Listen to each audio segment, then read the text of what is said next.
Prabhupada ki jai, Ananta Koti Vaishnav Vrinda ki jai, Namacharya Das Thakur ki jai, Prem se ko Shri Krishna Chaitanya Prabhu Nityananda, Shri Advaita Radha, Shri Vasari Gaur Bhaktarinda ki jai, Samaveda Bhaktarinda ki jai, Gaur Premanando, all glories to assembled devotees, all glories to assembled devotees. All glories to assembled devotees. All glories to Shri Shri Guru and Shri Gauranga. All glories to Srila Prabhupada.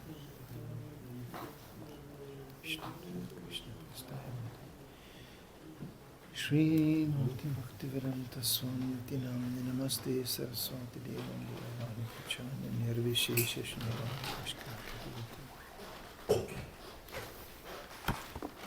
So, it's okay in English? English? Some translation needed? Nobody. English okay? Yeah, I asked on Croatian, nobody needs. I can English, Dutch, Česky, Czech, Swedish. No Swedish. Jag pratar svenska också. Okay, so English. So, there's a beautiful shloka in the Bhagavad Gita, which many of you read already. And but Bhagavad Gita is such a wonderful book that as you go through your life, you encounter different situations. If you have the basic knowledge of Bhagavad Gita, then suddenly it appears to you, oh, this is actually for today. It's always today, up to date. You know, because Bhagavad Gita is dealing with knowledge which addresses situations all of us sooner or later will go through. It's very up to date. It's not just some old book from old wisdom, all this. This is like when I distributed Bhagavad Gita, sometimes if you have meet a somewhat reasonable person, not just, people run around like crazy, then you cannot say hardly anything. I can also distribute Bhagavad Gita in a crazy way, When a new edition of Bhagavad Gita came out, we went on a street distributing Bhagavad Gita going, take this book. It's hot, fresh from printer. It's hot. People are going, really? Hot? Oh, how much? Hot. And it's crazy. Hot book. It's crazy. But people on the street are not as rational as they look like. They actually, you can see what they are buying and how they are buying, and whole advertisement is just a complete crazy thing. They try to convince people, when you buy this jacket, you become a big man. What is this jacket to do with a man, Or women, sorry for the ladies. I feel sorry for the ladies. Because they always tell them, when you dress like this, then you are special lady. The only problem is that every lady buys a dress. Then you are not special at all. And they introduce, like on ladies, this is beautiful. And it's very different. I remember when we traveled to India, like female beauty, I say it's an example. Female beauty was defined big, fat, strong. We were like laughing, in the West, it's ladies try anything not to look like that. They was measuring and, in India it's like, that's beautiful. In the West, it's more now the anorexia times, and some do get anorexia, they just almost die, that's beautiful, it's very subjective. But the idea is the same. You have to look beautiful, special. Pay attention, that other people pay attention. Oh, this is good. But they have saying in Bengal, the beauty is in the eyes of the beholder. It's very subjective. We never, you look around, I used to preach in places like Berlin, at the peak of the punk fashion. You know what punk is? Punk is based on ugliness. The more ugly you are, the more you are punk. They have one slogan: no fun, no future. When you look really depressed, ugly, dirty, horrible, you are a good punk. We had some diffused guests like that. Because actually in regarding of frustrating fun, we can say something about this too, okay? We have something to say even in this regard. But we are not punk, So, and even that, such an ugly, dirty boy, he finds another ugly, dirty girl, and she thinks, so beautiful. He is so dirty, so ugly, and this is really beautiful. So this is how illusion works. It's incredible. But back to the subject here. Bhagavad Gita is up to date. I remember once on the street, I sold a man Bhagavad Gita who was very frustrated. He just lost his girlfriend. Oh, he had some problems. I didn't even ask much. But he looked really depressed, I lost another girlfriend, wife or whatever. marriage problems, whatever. So I told him, this is a perfect book, how to fix your marriage. And he was like, what? This is the old book. He knew Bhagavad Gita a little bit. He said, this is an old book from India about the mystical knowledge. You know, that's what they do. You know, hippies used to do that. Always smoke hashish and read Bhagavad Gita. You know, wow. Or you take LSD and you read Bhagavad Gita, universal form. You know, wow. Krishna's hairs are everywhere and it's multicolored. With LSD it must look really far. So, you know, so this was their understanding of Bhagavad Gita. I told him, no, it's a very practical book. Just imagine. The problems in a marriage are sometimes more similar. It's nothing special. They always think, something very special is going on. It's happening everywhere. You know. So just imagine. You understand, we are not speaking about God now, but you just understand that your wife is temporarily under the influence of the three modes of nature. And they are changing all the time. What is the result? You tolerate. Because the modes are just changing. In the morning, more ignorance. In the middle of the day comes more the mode of passion. In the evening, very much passion. And that flips over to ignorance. We are not speaking about mode of goodness. Yeah? So you watch this. It's not her. She is influenced. So don't blame her really. And by the way, you too. No wonder you have a problem. And how do you get free of the problem? That's also written in Bhagavad Gita.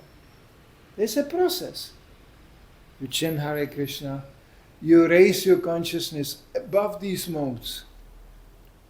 And then you learn to tolerate. Oh yeah, my wife is a little bit crazy. Oh, my husband went out of control. Yeah. It will change.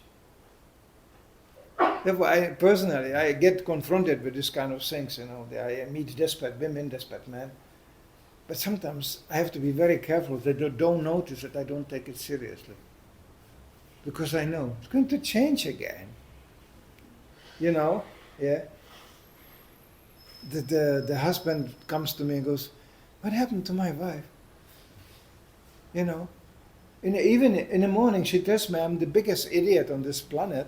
In the evening, the same day, she tells me, what will I do without you? He goes, can you understand that? I said, no. Can you understand that? No.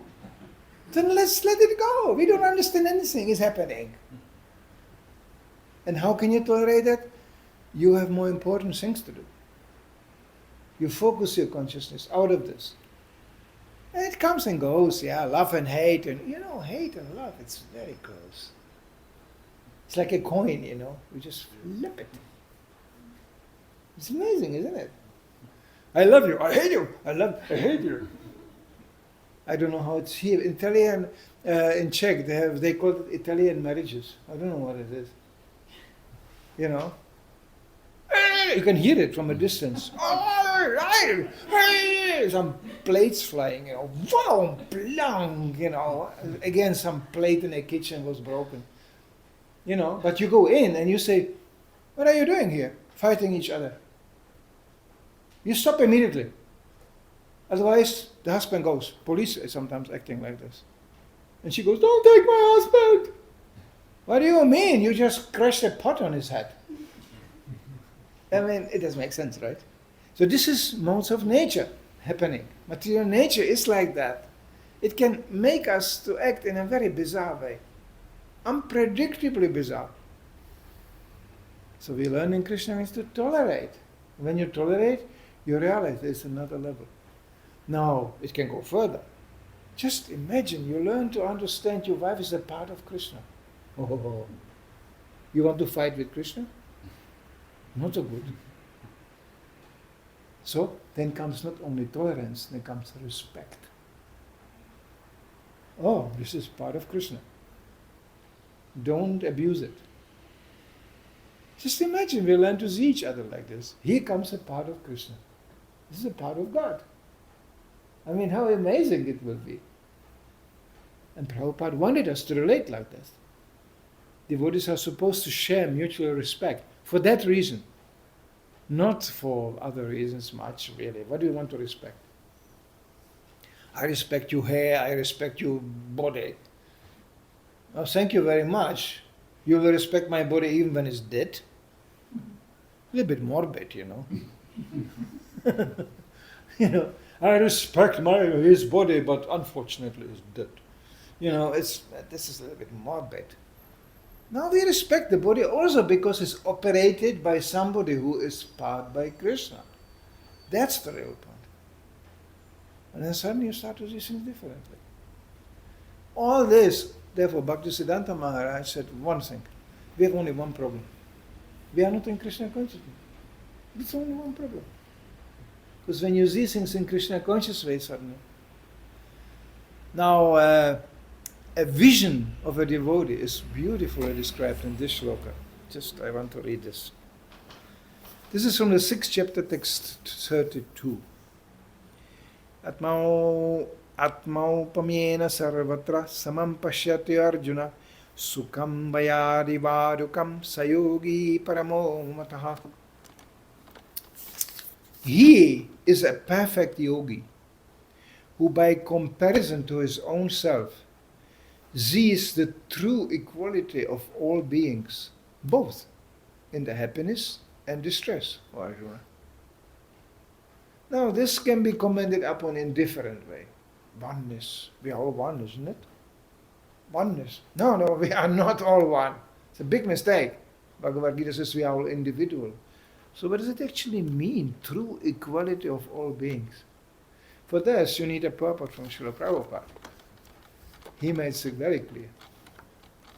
One who is Krishna conscious is a perfect yogi. He is aware of everyone's happiness and distress by dint of his own personal experience. The cause of the distress of a living being is forgetfulness of his relationship with God. And the cause of happiness is knowing Krishna to be the supreme enjoyer of all the activities of the human being. Krishna is the proprietor of all lands and planets, and the perfect yogi is the sincerest friend of all living entities. He knows that the living being who is conditioned by the modes of material nature is subjected to the threefold material miseries due to forgetfulness of his relationship with Krishna.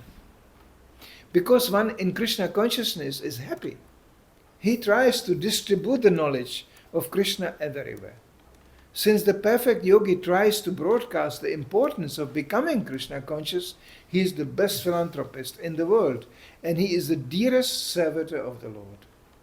Na tasmān priya-kṛttamaḥ. In other words, a devotee of the Lord always looks to the welfare of all living entities, and in this way he is factually the friend of everyone.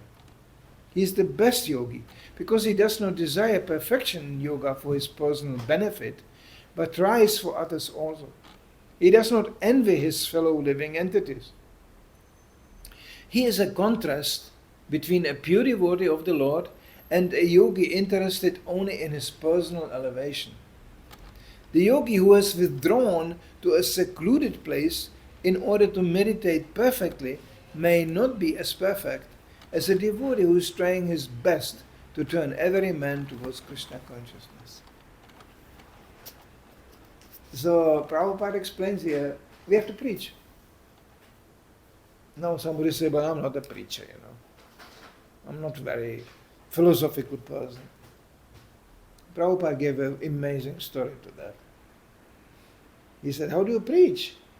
He said, I'm not an intellectual. There are devotees who are honest. They say, I knew one devotee who likes only prasadam. And he is still many years around. He likes to read Krishna book, and his whole understanding of Krishna consciousness is channeled through prasadam. He heard that when you eat prasadam, actually your body is genetic or biologically rejuvenated every 7 years. So his conclusion was immediately, if I eat 7 years prasadam, then my whole body is prasadam. I mean, here, you can say this is a concoction, obviously, but we used him for preaching. People just came to the Sunday feast, and just by seeing him taking prasadam, they got hungry. And he was preaching to everybody. You come, everybody must come and take prasadam, And they were like, okay. It was very convincing, very convincing. Because that was him. Now somebody may say, well, it's a little bit too shallow, this is not so. I want to know more. Good. There's no limits to what to know in Krishna consciousness. But I'm just saying it as an example. Everybody can be part of preaching. In any state of life. Now this is new to me. Why? When I joined this movement, nobody even knew what a married life is. We were all young boys and girls, total celibacy, monks, nuns, and everybody running out preaching. Day and night. Day and night. That was the mood. Married, Oh. Well, that means automatically you must be an illusion, This is natural. This brahmachari jokes. I don't want to give you now this because it's not really. White. This is like you put in a morgue, dead bodies, you wrapped it in that. He got married. Bye-bye. But amazingly, everybody starts to get married. One after another. And there was, actually, historically spoken, a crisis. Prabhupada was present, fortunately. Because it became like 50-50 after a while. So many, because I'm going now probably for Gopurnima, or I will be in America, in Atlanta. They have a big problem there. It's ecstatic temple, full of ecstatic devotees who distribute books, just monks and nuns. The problem is, it started like bunch of monks, brahmachari. But where there is monks, there will be nuns. It's a kind of law. Even without trying to preach much, they will come. The nun sings very good monks. So now they have a situation, they have not only as many monks and nuns, everybody preaching, but they have more nuns and monks. And the monks are afraid of the nuns. I understand that. In a certain age, I was afraid. Because, first of all, you don't understand anything. You cannot understand how a lady looks at you and you are finished. How does it work? Can somebody rationally explain? So one of my godbrothers said, women has a power to finish you in one glance. It's power. It's a mystical power. They all walk like, and you are done. And the man thinks, I'm a strong devotee, no problem. I understand, this is illusory, we are not this body, It doesn't matter what he thinks. Because ladies have the power to neutralize your brain. They go around, whoop, straight into the heart. And I'm not saying it in a negative way. It's natural. It's how it happens. There's no negativity in this. It's going to happen.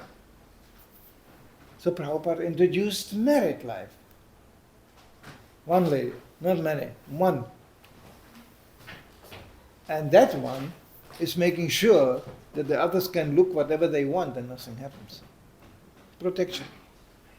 It's very valuable. Any intelligent man will think, this is very valuable. Because, the wife is guarding the husband. And the husband is guarding the wife. I'm not going to go into it, it is a whole, thing. But if it's done in Krishna consciousness, very beneficial. Because it's a guard, we need to be guarded. Not just by scriptures, not just by spiritual master, but in our practical dealings we need God. Now from brahmachari or sannyasi is expected that he is so strong, he is just satisfied being guided by the spiritual master and the scripture. For most of us, this is a daring statement, we need something more. We need actually to be protected. Because women can do what men cannot do. And men can do what women cannot do. When you combine it, then you have a double action. Then it goes. And this is very useful in Krishna consciousness. You know that the whole Hare Krishna movement was, all the temples, first temples, were established by Grihastha couples. It's historically proven. Not by single sannyasis, not by single brahmacharis, by Grihastha couples. And Prabhupada was so proud of it. He said, my Guru Maharaj preached in India predominantly. Because in India, Grihastha means, it's a congregation. He's living out there, that's it. But Prabhupada, seeing the situation in the West, he gave it a completely different dimension. He put Grihasthas in a preaching field. And these couples, they went to England, the result was Bhaktivedanta temple. They went to America, the result was Los Angeles temple. They went to San Francisco, it was couples. And also brahmacharis, of course. But it was quite, and Prabhupada said, my Guru Maharaj preached predominantly through brahmacharis and sannyasis. I am preaching predominantly through grihasthas. That he said between 70 and 72. He was very proud of it. Yeah, but then the grihasthas started to do things. Changing wives. Changing husbands. American way of life. We can sum it up. American way of life. Prabhupada was shocked. He said, how can they do that? They promised in front of Krishna, and now they are doing this. So he became very disappointed. 1973, he said, I want to hear nothing about this. I arranged myself marriages or sannyasis. It's completely absurd. My godbrothers are laughing in India. Oh, Swamiji went in the West and became a marriage maker. He said, but I took that risk, so it takes some shape, some human form. Otherwise, he said, we are just going to be a bunch of happy chanting monkeys. Who will respect that? Prabhupada did their culture. And it is indeed very respectable. And it's very natural when you deal with, when you deal with a man, you can see. He goes, yes, we may do it, but I have to ask my wife. Or you deal with a wife, and she goes, yeah, but I have to ask my husband. As soon as I personally hear this, it commands respect. Oh, that's very nice. It's very dignified type of existence, yeah. It's I could go more about it, but it's Vedic culture. That's how it is. So Prabhupada wanted that.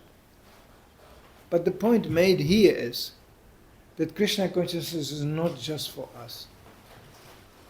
As a matter of fact, Chaitanya Charitamrita is establishing Panchatattva, emptied out the storehouse of love of Godhead, freely distributed the love of Godhead to everybody. And you know what happened? As soon as it was empty, it was filled up again. It's entered. In Krishna conscious mathematics, it's a little bit funny. In a material sense, 1 minus 1 is 0. You end up with 0. In spiritual sense, the more you subtract and you give, the more you get. 1 and 1 is 10. 10 minus 10 is 100. It comes more and more. Anybody who tries to preach can experience that. Anybody. As a matter of fact, we used to have problems with new bhaktas who got a taste of this, distributing Krishna consciousness, and start to do it indiscriminately, it can become a problem. I remember one of my godbrothers, he told me how he joined Krishna consciousness, became so happy. So he said, I have to share it with everybody. This is wonderful. It's a wonderful feeling, yeah. Actually, this is a sign of piety. The absence of miseriness, and selfishness. It's a sign of piety. So he got fired up and he said, now I'm in a temple, I'm so happy. I have to tell it to my priest. I had actually very respect for one priest in a church. He was a religious person. He must be in ecstasy now when he sees me fully dedicated to God. I'm so happy. So he went to the priest. And he lived in a small house next to the church.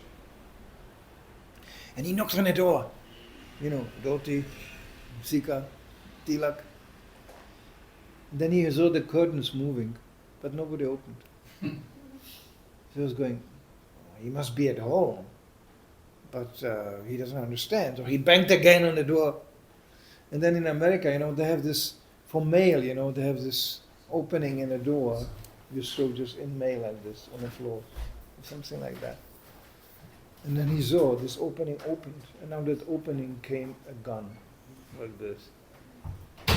And behind the door he heard the voice of the priest. Yes. We have the collection from last Sunday here in our house. So if you immediately don't disappear, you will be killed. It's called trespassing in America. Actually, you can kill somebody just, on your property. He was uninvited entering, you can kill him. That's America. So he was like, oh! Then he ran away. Then he was thinking, no, but that is crazy. Then he realized, actually the priest is crazy. And then he said, no, I have to tell it to my friends. All my friends in the 60s, 70s, people used to live in a big, groups together, hippies. So he said, I have to tell it to my friends. So he knew where they are living together. So he banged on a door, and his friend opened. He was going, ah! What happened? And him with devotee and this. And he said, I am now in Krishna consciousness. It's so blissful. And he went in. And he said, and as I was talking, and more of my friends came, they were all retreating in front of me, just staring at me. And I was like, this is great. You must chant Hare Krishna and all that. And they were more and more retreating up to the last room. And then they were all hiding there in a corner, okay. I'm haunted or something like that.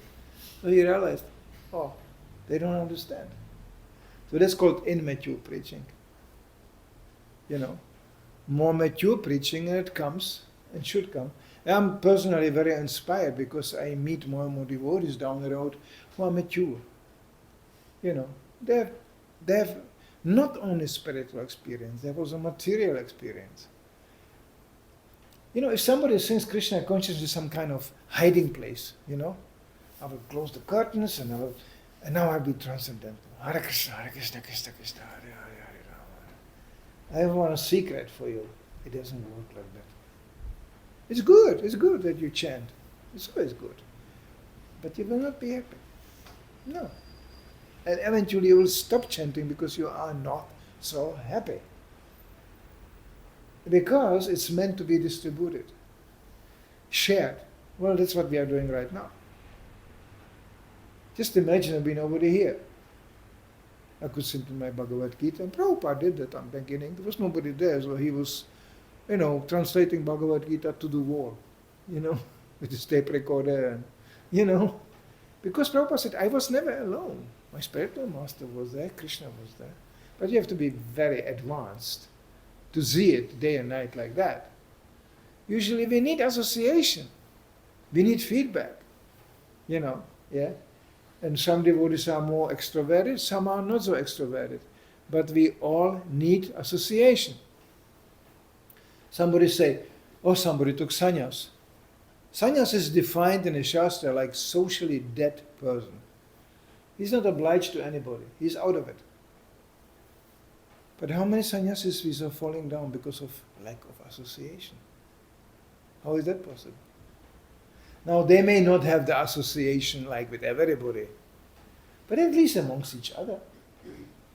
You know, I grew up in a movement. When I joined this movement, sannyas was very popular. Brahmachari and then sannyas. I remember Mayapur, you know, I was sitting in India, first time in India, in a lecture, there was a whole barrier of this danda, you know, sannyas. And they were all sitting there, just young people. And already then there was some doubts. How can a young person stay, that's at the end of their life, sannyas, renunciation. And now they do it in the beginning of life. Prabhupada said, if they are very spiritually advanced, it will be possible. He gave that credit, you know. Prabhupada gave a lots of credit. But it doesn't mean that the credit is always well used. Just because somebody gives you the credit, that doesn't mean you will qualify how to use it. That's another thing. But I remember I was a brahmachari, I was fascinated, you know, wow, okay, here I am, I surrender, and then sannyas, and then rasa lila, let's go back to Godhead. Simple program. Bye-bye, I'm going, bye-bye. You know? And the relationship among the sannyasis was very inspiring. They were talking to each other, they were dancing in a kirtan. You have 10 dandas dancing in a kirtan, you know, like this. And they were the first one to preach. Always preaching first. It was very inspiring. I was there going, wow. And they had a very sannyas relationship. I give an example. In front of me in a lecture was a sannyasi sitting there in a danda. And I could see he was falling asleep during the lecture, exhausted from all this sadhana, you know. So he was like going down the danda, you know. And the other sannyasi, he saw it. My godbrother is falling asleep in a lecture. So he took his danda and just jammed it into his back. Bonk! You know, it was quite abusive, you know. And he was like, what? And then he was awake. And then he turned around to his godbrother, he was going, thank you very much. There was no, that's one expects from a sannyasi. I'm not advocating that all sannyasis should beat each other with the danda, please. You know, but there was no false ego. There was no, what are you doing to me? You know, there was nothing of this. So it was a heavy preaching spirit, and Prabhupada was doing horrible things to the sannyasis. He said, tomorrow you go to Japan, and you go to China.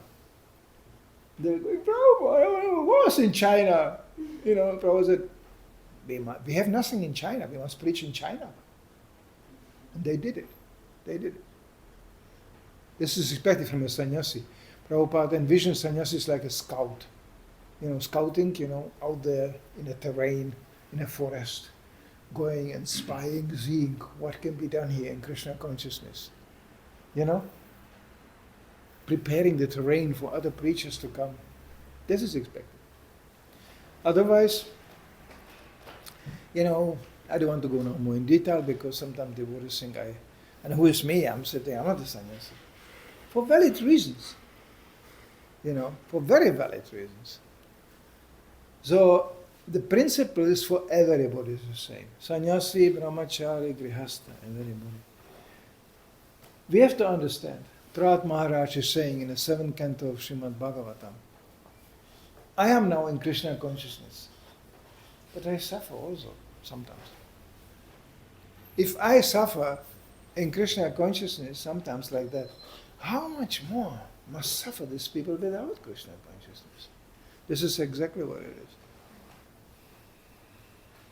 So in the name of renunciation, we should not become a cold-hearted, merciless people. This is completely misunderstood. Prabhupada cried. I give an example. Prabhupada was passing by a golf course, you know, golf. And Prabhupada said, what is this? He never saw golf, he had no idea what it is. So he said, what are they doing here? And the devotees explained, yeah, this is a rich old man, they walk around, you know, and they go, and then they walk to the next hole, you know. Very intellectual activity. And, Prabhupada started to cry. He was so shocked. Why is he crying? He said, that's how they spend the last days of their lives? Pushing balls into holes? Wasted human life. Prabhupada was mortified. That's called human being. I just heard a story, Prabhupada in South America. He was traveling and he was accommodated in some people's home. South America is largely, it's very Catholic, very, Catholic is there. So they accommodated him in some apartment, and Prabhupada sit in his room, and there was a crucifix on the wall. Jesus Christ. And then Shama Sundara put his suitcase down, and he went in the kitchen, prepared. He came back, and he was shocked. Prabhupada was sitting on a back, crying, completely devastated. He said, take this away immediately. He said, look what they have done to him. He felt for Jesus Christ. I mean, how cold-hearted you must be. This is not a criticism. This is plain fact. How cold-hearted you must be to go in a church and see your guru being nailed on a piece of wood. Just think about in Krishna conscious manner. I mean, what a understanding is this. And then you eat his body and drink his blood. Wow, that's really something. Sorry, but this is happening. They are doing that. And I remember I come from the 60s.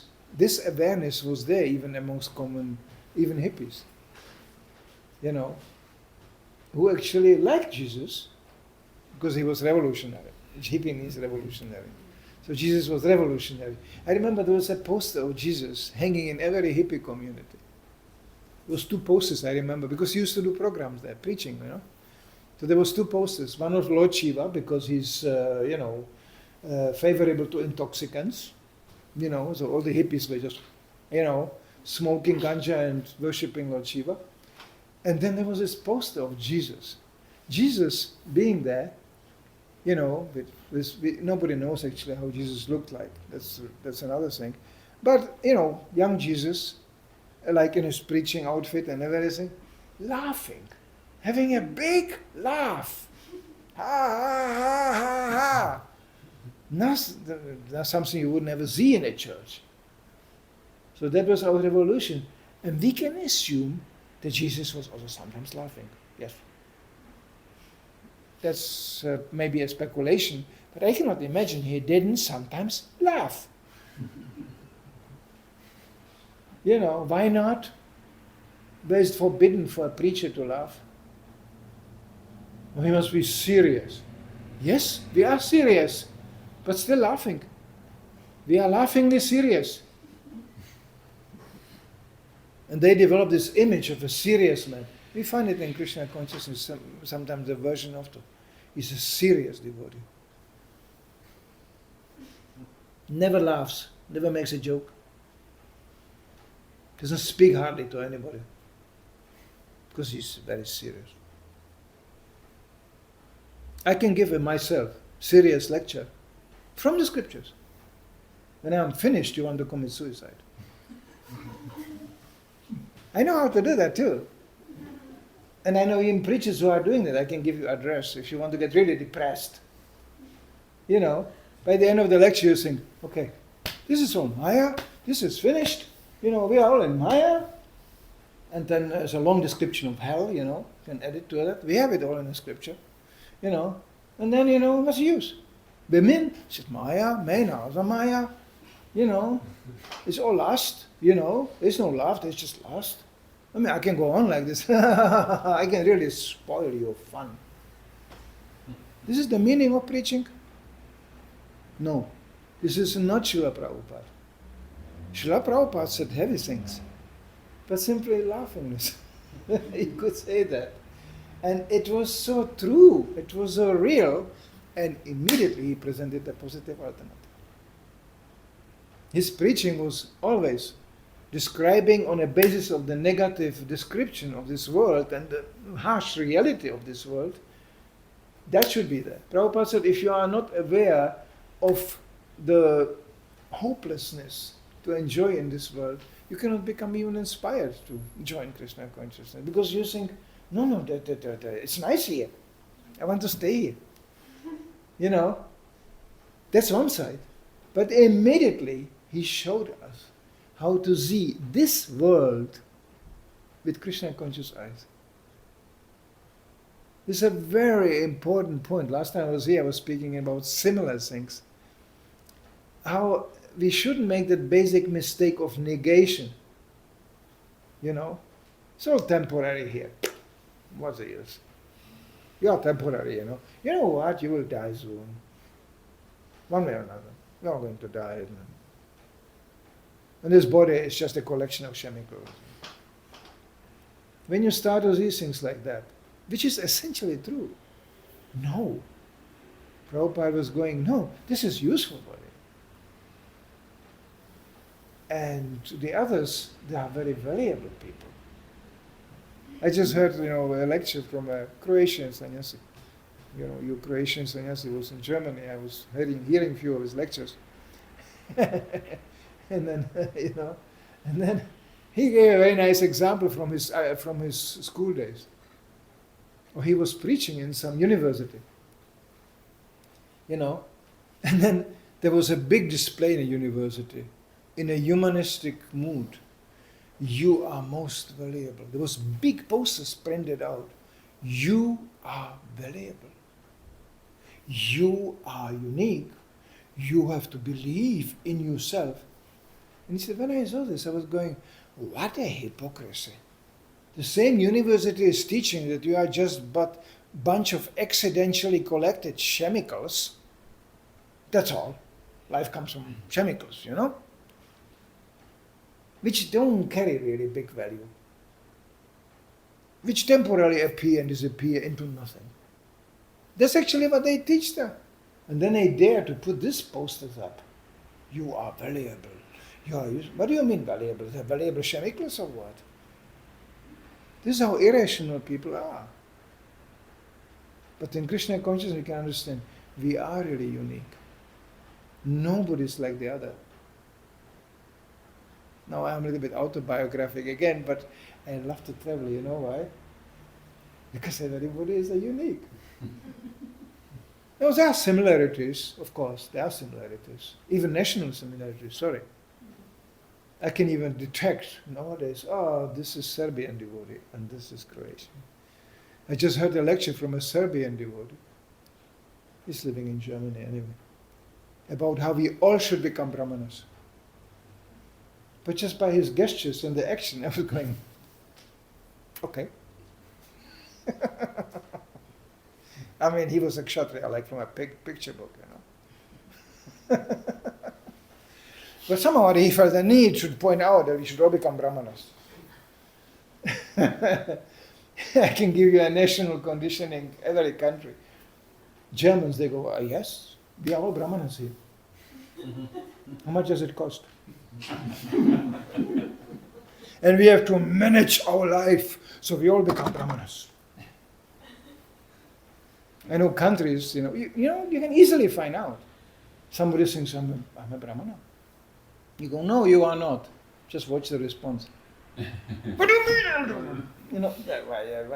minute. You know what a real brahmana will tell you? What do you mean by I'm not a brahmana? Can you explain this to me? Give me the knowledge to understand how foolish I am. I know devotees like that. I don't do that, but I'm sure you can go to such a devotee and going, Prabhu, you are really an idiot. You know what he will do? He goes, that's a very interesting information. Can you explain to me what kind of idiot I am? He seeks knowledge, information. That's a real brahmana.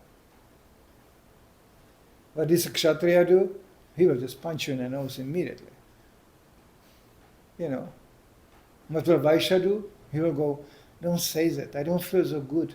If I give you a donation, will you say something else? They will bribe you. Mm-hmm. And Shudra, he will just cry, why are you saying this? That's a Shudra. It's easy to see that. So we didn't came to Krishna consciousness to play some games. To try be something which we are actually not and never will be. Now cultivation of Brahminical knowledge is wonderful. But how we apply it in our life and how we are going to use it, that may be different. Like I'm a person, when I read one shloka of Bhagavad Gita, you know what I think? How we are going to do it? I think, what, this is so far out. Okay, let's do it. No, I realize, not everybody thinks like that.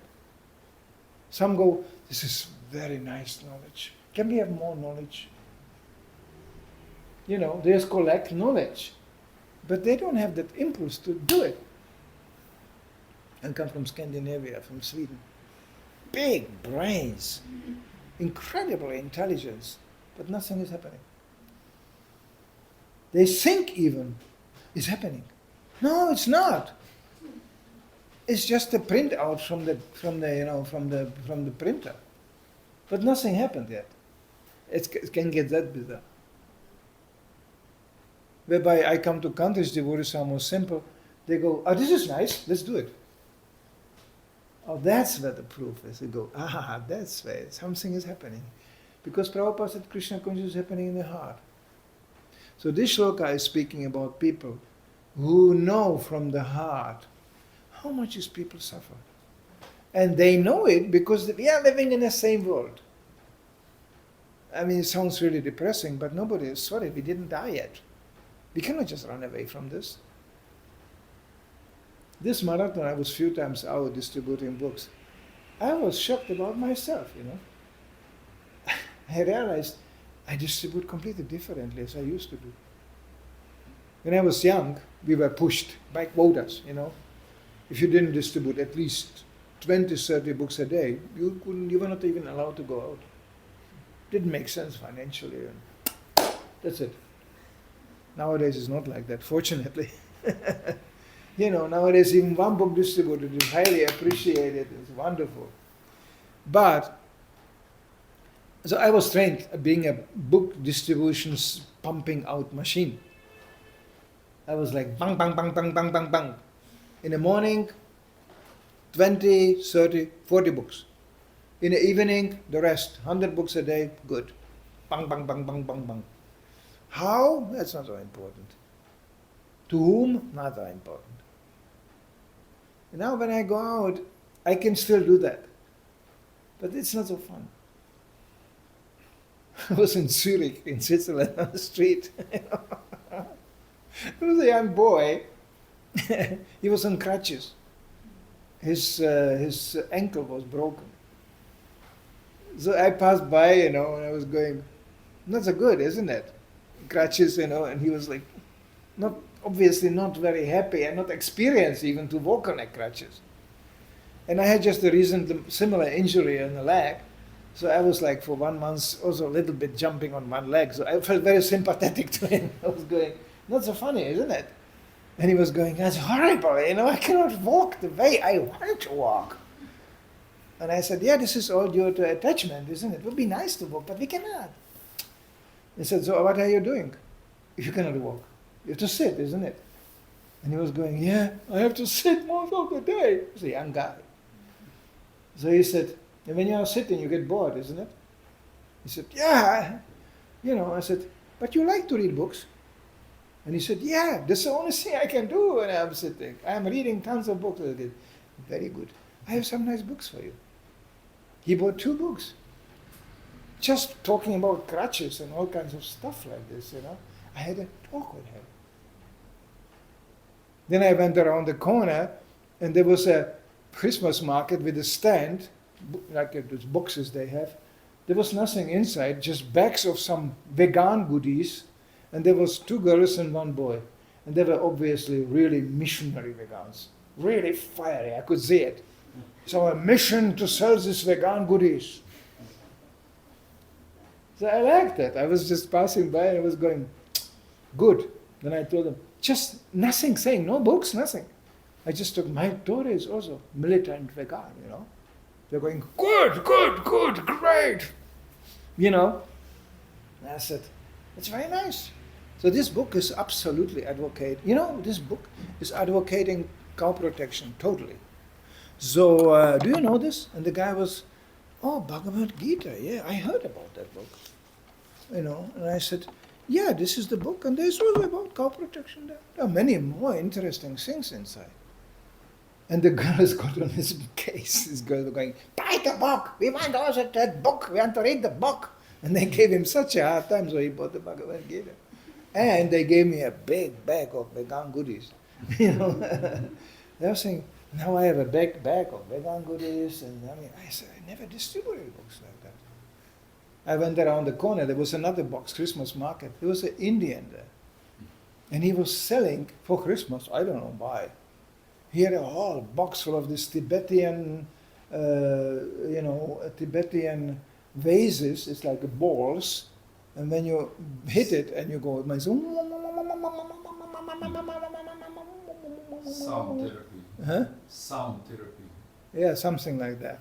And he had a whole, box full of different sizes and he saw me, and I actually forgot to cover my tilak. He was going, Hare Krishna, Hare Ram. Eh? And I saw this drums here and this mama. And I said, this is very nice. So you have our books? He said, oh. He said, I have 5 Ramayanas, 3 Mahabharatas. Because devotees always bump into him, like this. I told him, so that's very good, but what are you doing with the books? He said, I don't know, I have them at home. I said, that's bad. You have to distribute them to others. You like the books? He said, of course, Ramayana, Mahabharata. Then you have to give it to others. And you know what? I give you more books. And he was going, no. And I said, no, you have to, in Indian you can be pushy, that you cannot do with Western people. With Indian you go, more books, buy it now.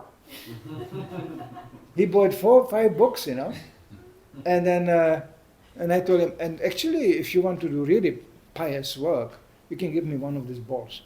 And he was going, okay. He was very proud of this ball. He said, this is handmade, Tibet, I gave it to my daughter, she was very happy actually. So anyway, I was saying, I never distributed before like that. How come? I can go on the street, I can talk to anybody, in any kind of condition. Then I realized that this is the shloka. Because I start to feel something for these people. Why? Because they are sometimes in a messy situation I used to be in also. Yeah, I know what it means to jump on one leg. Yeah, I know what it means to be young and revolutionary. And suddenly you realize, yeah, I understand these people. And you know what? When you approach people like this, not everybody, but many people, more as you think, will be grateful that somebody came around and felt for them something and understood actually the precarious situation they are in. And they give you back this. And the book and what you distribute and what you tell them, that's almost a secondary thing. It's automatic. That depth of Krishna consciousness to the biggest extreme we found in Srila Prabhupada. When Srila Prabhupada looked at you, you felt like, just one look, you felt, finally somebody understands me. He didn't even say anything. It was so pure and so compassionate that you immediately felt attracted. Oh yeah, this is somebody who understands me, Because conditioned souls, they don't see each other. They see only themselves. And when I see you, and I think, everybody here understands what I'm talking about. Now I could say, especially the ladies, to be perceived as a consumed object is most impersonal and insulting. To be perceived as an individual feeling, seeing, and and searching, or just person, right? It's personal. That's encouraging. But most conditioned souls don't do that. They just say, can I use him? Not. And anyway. Yeah? They behave like, to use a Croatian example, they behave like the tourists who are sitting in a restaurant, but do they care for the waiter? You know? They came here to enjoy, they ordered a meal, and the waiter comes, and what do they care for him? And the waiter may feel sometimes a bit lonely, you know, I'm serving here to people all the time, and nobody asks about me. They don't even expect it. People are so screwed up, they don't even expect that somebody starts to feel for them. And I don't mean this pathetic, altruistic, hollow, hypocritical type of feeling of pity. Prabhupada hated that, you know. He said, like when he was old and he was practically dying, he said, I am tired of this. No more guests here. Because he was lying in Vrindavan in his bed, dying. He said, you know what they do? They come here and they go, Swamiji, how are you? He said, this is pathetic. I'm dying. Don't they see that? And they ask you, how are you? I mean, it's polite, okay. It's not polite, actually. It's ridiculous. So the real pity comes through Krishna consciousness. We are all lost. And Prabhupada writes here very clearly. That's the real problem. We forgot Krishna. We are lost. We are running around here, completely idiotic ideas, searching happiness in a place of misery. It's really something, you know. I mean, how much this in itself provokes pity. Look at this man. He's looking for a good thing. He wants to be happy. But the wrong place. You know, they open New Year, they open the champagne and Happy New Year! Well, the next day they wake up, they are not happy at all. Why? Because they hardly recover from the alcohol. That's really Happy New Year, you know. How was the New Year celebration? We were so happy, but I don't remember anything anymore. It's called the party. You know? It's ridiculous. Everybody dressing up and I'm going so they can see. They can see me. You know, nobody sees anybody. Everybody sees only himself. Sorry for the ladies, but it's wrong. It's a you are wasting your time. The best thing you do, you attract some lusty man. Well, I don't think that's exactly what was on your mind. It's so pathetic when you watch this whole game, man and male and female, and the female has completely different expectation what the male wants. I don't want to go in details, but males are simple creatures, you know. They say, oh, sex! And the ladies don't know this is going to be a social recognition. One writer, this is Kam is talking, okay? I say that sometimes in between. But it's observed. You know, he said, when an important meeting comes up, the man is thinking, what shall I say? And the woman is thinking, what shall I dress? Yes. Funny, you know? Completely different approach. And I tell you, it's not so irrelevant. Because the man sees a woman how she's dressing. Not what she is, or who she is. They don't care. This is so pathetic. This material world is really disgusting, you know. Everybody is just consuming the other. You know, how do you taste? Nah, not so good. Next. How do you taste? This is sad. This is pathetic. You could cry when you stand on the street with Sankirtan. When you distribute books, you get to see this. Everybody is here to just consume himself, for himself. Prabhupada gave us severe examples how even parents love their children only to the degree when they can enjoy them. I think we have experience of that also. When the children becomes unenjoyable, they go, what a child is this?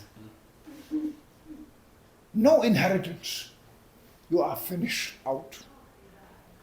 So much for the parent love. You know, there's one word as a kami, I always avoid it. Love. I never used it. I felt this is so hypocritical. You know. No problem? No. Huh? She just wants to buy something. Okay. So, yeah. We used to make jokes about this. When I was a teenager, I was already so cynical. I love you. We always copied Elvis Presley, Is that cheap? Loving what? Well, how can I love you if I don't even know who you are? How do I say I love you, okay? Well, who are you? I don't know. That's hypocrisy. Let's know who we are. And here Bhagavad Gita tells us who we are. And once again, you're part of Kṛṣṇa. Well, that's an interesting information. You are part of God. I love God, but I hate people. It doesn't make kind of sense, Because if you really realize God, then you will love people without expectation. They will love you back. No expectation. This is pure devotee. This is Prabhupada. With all our stupidity, incompetence and conditioning, he loved us anyway. It's overpowering. Prabhupada really, I remember that, how overpowering it was seeing Prabhupada loving us. And you felt immediately, me? He loves me? Such an idiot, yeah. Me, the idiot, the conditioned soul here. It's interesting, when you come in an association of pure devotees, you really realize how foolish you are. You think, now I have to ask something intelligent, it's a pure devotee. You go, Srila Prabhupada, I would like to ask something. You go, my God, how could I say something so stupid? And Prabhupada just smiled compassionately and he said, this is okay, just keep on asking.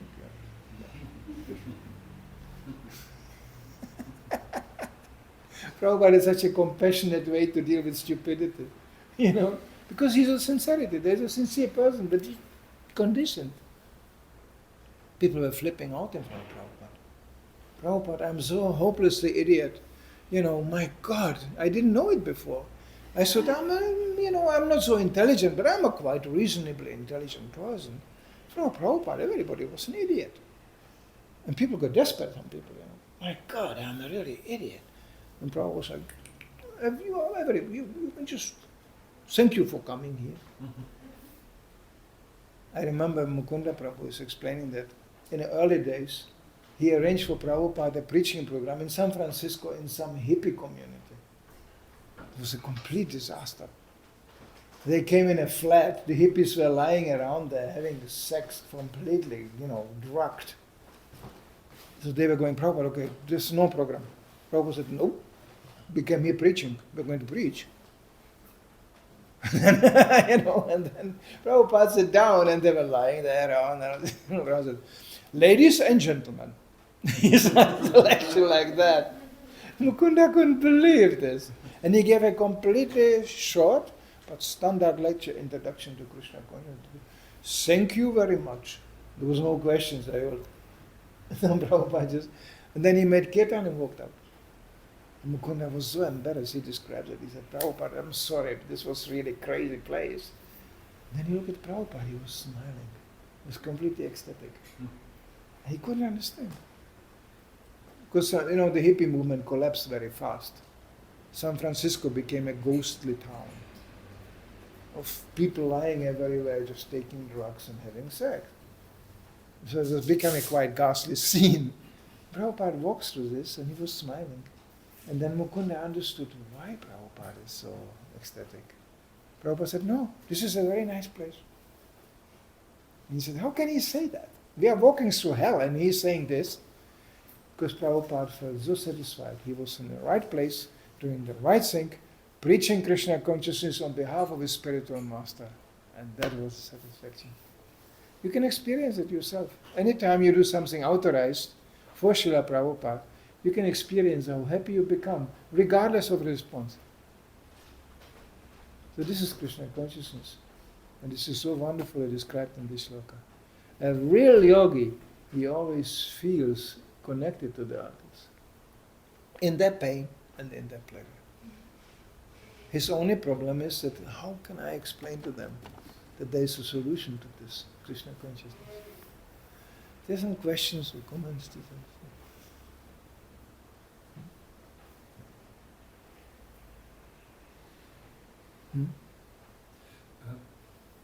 Maybe you can comment a little bit. Today we have internet. Huh? Internet. Yeah. And loneliness apparently is not so much problem because you can look at millions of channels and whatever and you can communicate with it. So, but seems to be people are more lonely than before, much more lonely. So, and how you see that situation today? Because Well, it's a big mistake that people think internet is something personal. It's not. Now we are recorded here, my image can appear even on the internet. It's not the same thing for me and not the same thing for you when you are sitting here. You can never replace personal contact. Prabhupada comment on digital technology as such was devastating. He said, it's very temporary. This will be closed down. There's no future in this. And they know, even experts, they know, this is so vulnerable, this media. This can be closed down. Electricity, it depends on electricity, right? But that can be switched off. And then what? Sometimes in my dreams I long for this time. Maybe I will have less possibilities to get in contact, to find new places to travel to, maybe. But rather that, people will walk around, they will look at each other, they will talk to each other, they will contact each other. Instead of staring in these boxes day and night. My God, this is so heavy. You know what Sankirtan devotees do? This is the challenge. How do you give somebody a book who just with headphones? You know how many people died already by listening on YouTube to something and walking under a bus? Being killed by a car. Because they couldn't hear it. It's not, he couldn't hear it's coming. You know how many people died on selfies? Quite few. And then they step back and they fall down from the mountain. And so many. There's even places where there's even areas already, in the tourist areas, it's forbidden for selfies because they always fall down, Sometimes the telephone survives, but not the owner. The recording,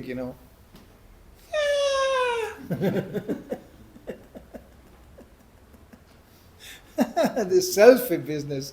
My God. I mean, it's me. Look at me.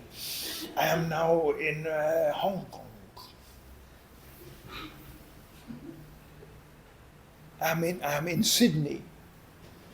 But for devotee, it's the same thing. For what? Sydney, Hong Kong, they do the same thing. Eating, sleeping, mating, defending. Same thing. People are so crazy, they cannot even see through their eyes. They have to look through the iPhone. To record it, to preserve it. Can you preserve it? No, you cannot. You cannot catch that beautiful moment. You cannot make a photo. Now I am falling in love. Try to do that. You can make a photo of a beautiful girl, but you cannot make a photo how you fell in love. Not possible.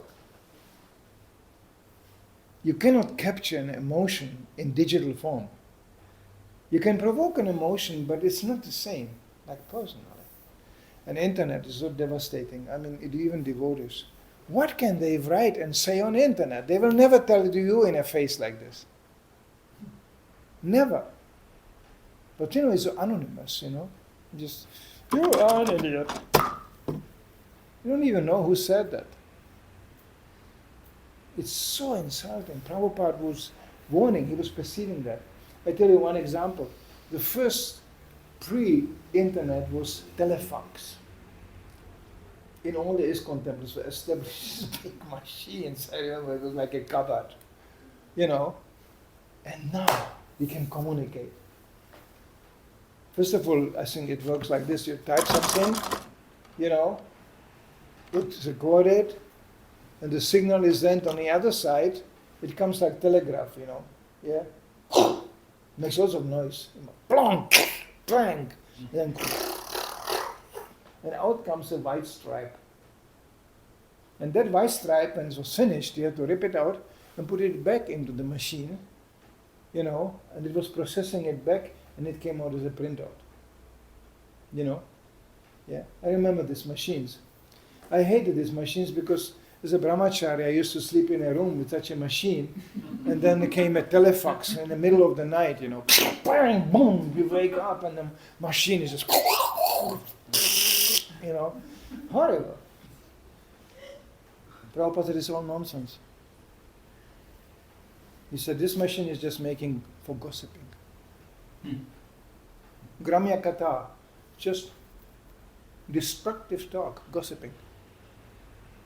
Internet is like this. It's annoying, but I mean, I have to say, I'm grateful, for every message of devotee. Today I communicated with 5-6 devotees.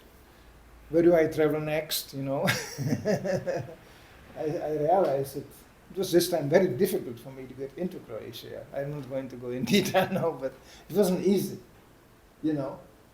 But I had a communication. I could communicate to Ishodana Prabhu. I get a communication. Now, how do I get out of Croatia? I still don't know. But I communicate because suddenly somebody wrote me from Heidelberg, from Germany. I'm supposed to disappear in Croatia by end of this month, and by beginning of next month they said, no, you must come here because we have a little Sankirtan meeting, and now they are trying to figure out how do I get out of Croatia. Internet is useful for this, okay? I have to admit. Without that, how will we do that? Now there will be some way. People also lived for a long time with phone boxes out there. You have to go and make a phone call. Hello. There was 10 people waiting in front of the phone box. Come on, finish it. Like this, and you're like, sorry, I have to be very short. There's 10 people waiting here. In India, it's even better. I know India with phone boxes, no mobile phones. I came to India in 1978 first time. There was one phone box, 2 phone boxes in Vrindavan. Can you imagine how it looked like? No.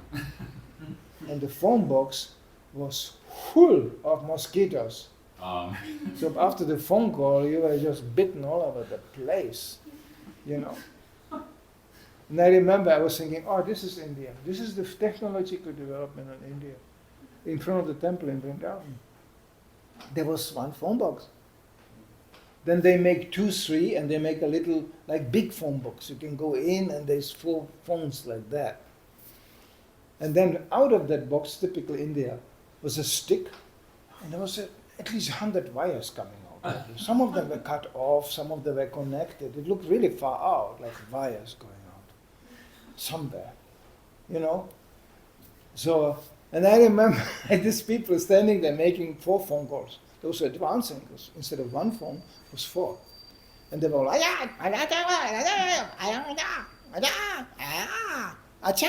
those phone calls.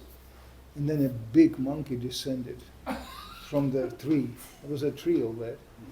And he grabbed that pole, and he was going. And they were all, nobody was connected. He disconnected everybody. One monkey. And the whole phone call was finished. So I was thinking, yeah, this is India. And this is the Western development too. I tell you, one big expert monkey can switch all this off. And you will be, hello, no selfie. This will be just a book, something. You can eat from it. I don't know. It will be a really laptop. It will be, finished. All that technocratic, all this technology can be finished and can be switched off. And people have such a faith in this. We are advancing. A new phone. What is a new phone? Well, it's like a computer. What does a computer do? It informs you about all these things you don't want to know. Now they send even advertisement on this. You want to make a phone call and buy this, buy that. Do I have to watch like what a dog is doing in China? There's a film suddenly, you go on a phone, it's a Chinese dog. I go, I don't want to watch Chinese dogs. I like dogs, but not now. Always pushing something. It's so abusive, Always pushing one.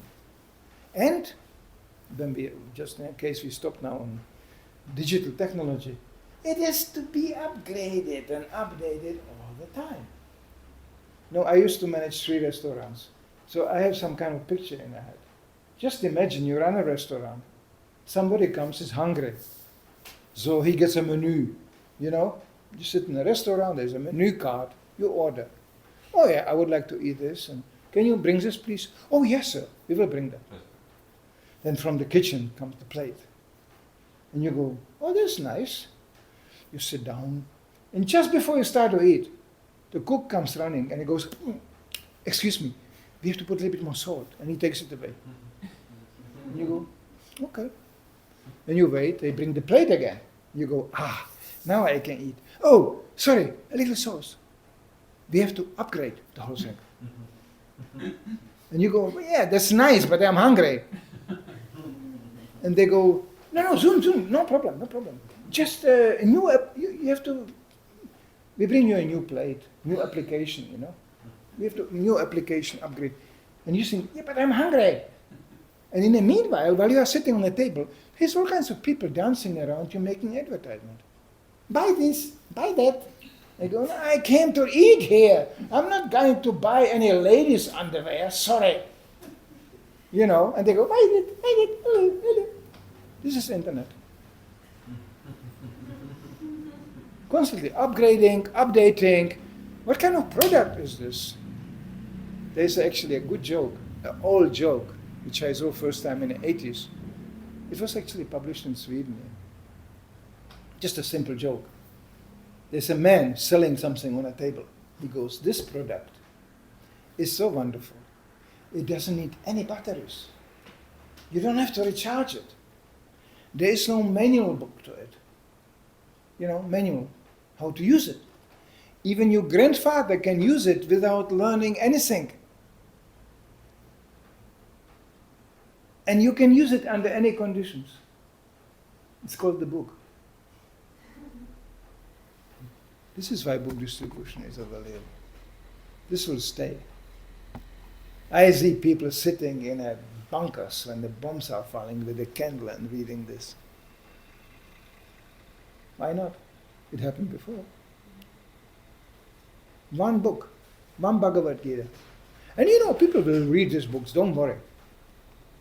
When, things get really bad, people will reach out for the books and go, what was this? What is it Hare Krishna says? There's life after death. There's an interesting information, Then somebody tries to kill you. There's a life after death. It's very good news, Or we are not this body. It's very actually optimistic news. It's great. I'm not this miserable body. It's all wonderful. So people will, and our duty is to show people. I like this in a Sankirtan meeting now in Germany. Somebody gave a whole presentation how we are all ambassadors of Krishna consciousness. Embassy, You go to some big town and there is embassy of America. This is America. Now therefore you see the embassy buildings, they're always so fancy, pepped up, because they represent the country. Sometimes the only nice things in that country is the embassy building. That's another thing. Vietnamese embassy. You think, oh, it's a fancy building. I know in Prague, they have many fancy. It's whole quarters of these fancy buildings, embassies. Embassy of Vietnam. You think, oh, this must be a very nice country. There's an embassy of North Korea, And you go like, this must be a very nice country, very nice building. And when you go to North Korea, you find how nice country that is. It's kind of cheating. But embassy. So Prabhupada gave that example. It's actually coming from Prabhupada. He said, we are establishing embassies of Krishna consciousness. Now just imagine people pass by an embassy. This is the embassy of America, and look at the windows, and there's people beating each other, what the impression you get. I mean, you think, what a country it must be. This is the embassy, and they are, beating each other here, and it's a little bit embarrassing, And you say, no, I will not go to America. When the embassy already looks like that. This is our problem. So I am so enthusiastic by having association of devotees who are in a dignified form representing Krishna consciousness. And I'm embarrassed in association of those who try to look like devotees, but they are just embarrassment to Srila Prabhupada. And my prayer is, Prabhupada, they asked me yesterday in a lecture in Germany, what made you really to stay 50 years in Krishna consciousness? Actually, I was thinking about this. There are various reasons. Like example, I have no brain. I couldn't develop a scheme how to escape Krishna consciousness. I don't know how to bloop, And if I would ask people, please give me some idea how to leave Krishna consciousness, this is so stupid that even me, the less intelligent person, can understand. This is just stupid. And I told people, even Kamis, when they asked me similar questions, how long you are doing that? Why are you doing that? And I said, I'm still trying to be Krishna conscious, but I tell you, if I would find something better, I would leave this also. I don't have to look like that. Come on, this is just external. To dress like this doesn't make me to devotee, I do it because Prabhupada liked that. That's the only reason. Otherwise, I don't want to go now in details, but in a vesti, especially in winter, is not exactly the most practical dress. Sorry. Last time they made a kurta for me in India, kurta, and I said no pockets. And the Indians were, why no pockets?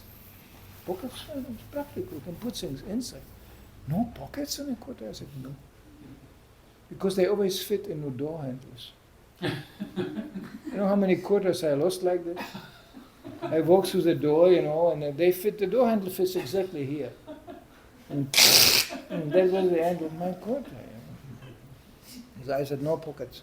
They were really confused. They couldn't understand that. How can you make a kurta? I said, no, because you don't understand. Because in India, very often, they don't have handles on the doors.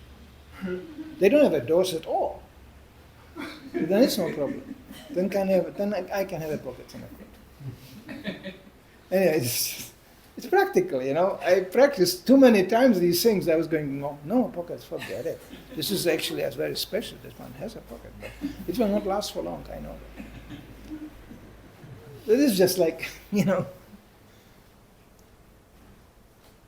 So we have to be aware of that. Anybody picking up the beadbag will be perceived by the public as Hare Krishna.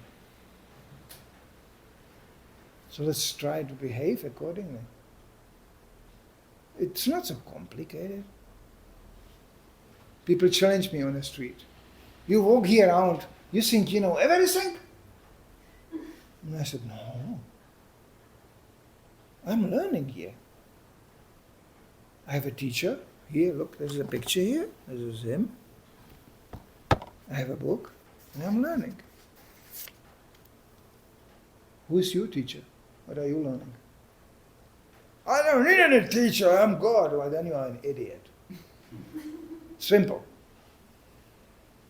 But we don't have to. And actually, not many people come out like this. They go, you are a student. And I said, yes, lifelong student. This is how I see it. Sorry. How do you know so much? I don't know one damn thing. Even I'm not exactly the shloka collector, and this, but whatever I say is backed up by Prabhupada. I can quote Prabhupada on this. Otherwise, I should be quiet and shut up. One man, he realized it in a lecture in Sunday. He said, well, you are talking all this and quoting and this. What is your opinion? I was going, my opinion. The man was shocked because he was thinking we are all brainwashed zombies, But he didn't know we are that kind of brainwashed. That came so fast that he was just completely, wow. That's the ultimate proof, they are all, brainwashed. We are not only brainwashed, we got brain to wash. Thanks to Prabhupada. And we should protect that brain, not allow other people to take it and turn us into the same foolish people we used to be. And whatever we realized, it's wonderful. This is endless. It's endless. Anytime I open the Bhagavad Gita, I go, whoa, there's something new coming here. It's endless. Somebody sent me a New Year wishes, which is a kind of, we know that. Not exactly New Year from Vedic point of view. Vedas have a different counting, But let's assume it's a New Year. And somebody found a piece of Prabhupada lecture where he's wishing everybody New Year. I couldn't believe it. I can send this to you. It's just a short piece. The Prabhupada wish everybody, that was probably given on some New Year. Prabhupada saw the celebrations, he could see that. So he was going, we in Krishna consciousness, we wish you good next year, because for us, every new year is a happy new year. Why? Because the more you chant, the more happy you become. So actually every day is a new happy day. It's wonderfully understood. Therefore you must chant and discover that actually every year will be a new happy year when you chant Hare Krishna. This is our definition of Happy New Year. Any some questions or comments still? No? Huh? We will translate.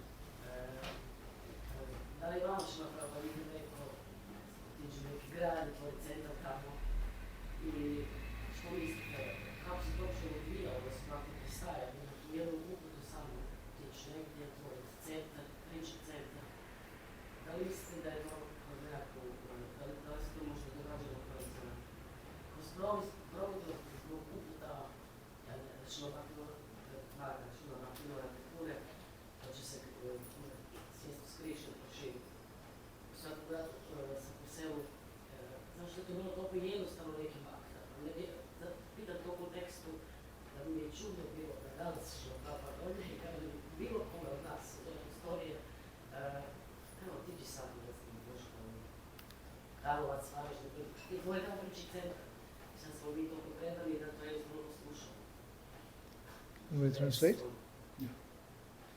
Her question is, did she comment, there's a little bit explanation, basically she starts question with question, did Srila Prabhupada send you to some place to open the new center, personally you? And then she explained further, it seems to be like shocking that so easily, like Prabhupada just tell how many people go and do it. So, how do you explain? Huh? How do you explain That people were so willing to follow his order. Yeah, and it's like so simple. Well, I tell you, realistically, it wasn't always like that. Prabhupada said, go and do it. That doesn't mean people were going and doing it. Actually, only very few did it. That you don't find really nicely broadcasted or something. But the reality is, you know how you find out? You study Prabhupada's letters. Not many letters got lost, of course. But most of the letters are there, and just watch how Prabhupada is writing the same letters to the same people. The names are not changing. The same names. And there are not that many. That was the people who were spreading Krishna consciousness, traveling all over the world. So the Hare Krishna explosion, what you saw, like Ratha Yatra, thousands of people here dancing and this was visitors. The real actors were not so many. People who were ready to do what Prabhupada said. I have no problem with that. I'm a member of a very small movement called ISKCON. And then there's all kinds of people coming with all kinds of ideas, and they go, also ISKCON, ISKCON, ISKCON. For me, it's like, okay, funny idea, but what has this to do with Prabhupada's ISKCON? Prabhupada gave a very clear definition of what that means. The problem is that many people don't know that. It's shocking sometimes to me how few people know really what Prabhupada said. And there is so much documentation from him in letters, audio, video, books. And then you study this and then you see some other things happening. And you go, well, I could go even further, and that's what people call me fanatic, I go, was this happening in Prabhupada's presence? Was it important to him actually? No. Was this chanted in his presence? Was this done in his presence? Did it find approval personally from him? This can be traced back. This can be documented. So I go, where is this coming from? I don't know. They go, but we have here now, 2024, It's other times. It's the same Maya. Not much change to me. Just now Maya is more digital and all this, yeah, great. But the idea is the same. Maya is not so complicated. It's the same deviations, it's the same, things. It's the same things. Sometimes it gets boring. I said, cannot they deviate in some more fantastic way? I heard this deviation only 20 years ago. And you know what happened? It disappeared. Anything you do which is not blessed by Prabhupada and Guru Parampara will disappear. It may even look very impressive in an initial stage, but it will just disappear. They call it fanatism. No, I call it realism. You are negative. Therefore, I am always trying to always, and I'm careful. I'm seeking more reference. Is it really what Prabhupada meant? Or how did he meant it in a particular circumstances? Managerial-wise, yeah. Prabhupada did sometimes even change his decision according to time, place, and circumstances, from management point of view, but not from philosophical point of view. Nowadays we are facing just blunt philosophical deviation, which even a simple guy like me can discover. He go, hey, this is really anti-Prabhupada. It's not even not Prabhupada, this is anti-Prabhupada. So for me it's a simple thing. They go, what do you think about that? I said, nothing. It doesn't exist for me. Sorry. Yeah, but you know how many people are doing that already? And I said, so did the Nazis. Just because the whole Germany followed Adolf Hitler, it makes fascism authorized? Come on. It was historically proven, it's not like that. Okay? How many people follow this? Well, many people can follow many foolish things. As a matter of fact, the more you search the truth, the small, the crew will be. People like to get cheated. It's easy. It's convenient. Truth comes always lie comes always very easy. Truth, you have to struggle for that. And you have to be endeavoring. That's not just my knowledge. There are many revolutionaries even among the Gamis who had the same realization. He said, the more you want the truth, as even one he said, you realize you speak the truth because they want to kill you for that. That's a subjective thing. It's not really Shastric, That was his realization. But I can quote Mr. Bernard Shaw, he just said,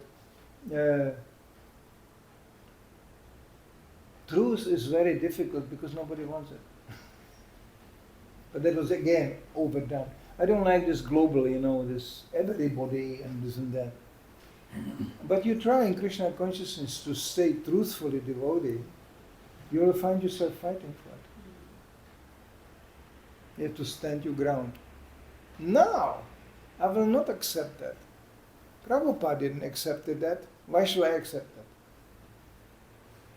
I don't want to now start with the whole range of them because I get myself in trouble usually, but I gave you a whole catalog of deviations.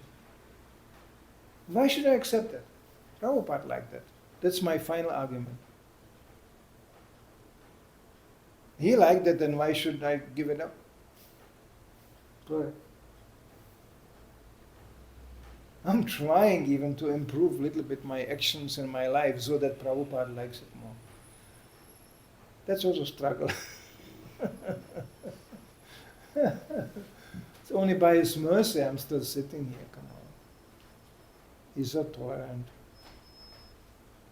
There was a devotee who realized this in the early days of the day. He said, Prabhupada, you're establishing more and more rules.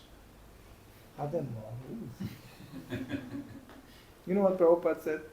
If I would tell you all the rules you have to follow, you will all leave me immediately and I will be again a lonely Indian man walking here. You will immediately run away. Okay? You have to go. Srila Prabhupada ki Jai.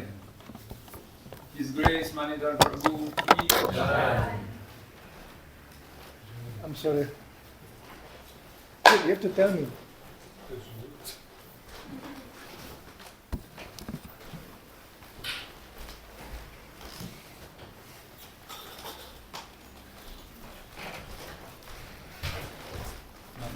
Where we are going now? Which city you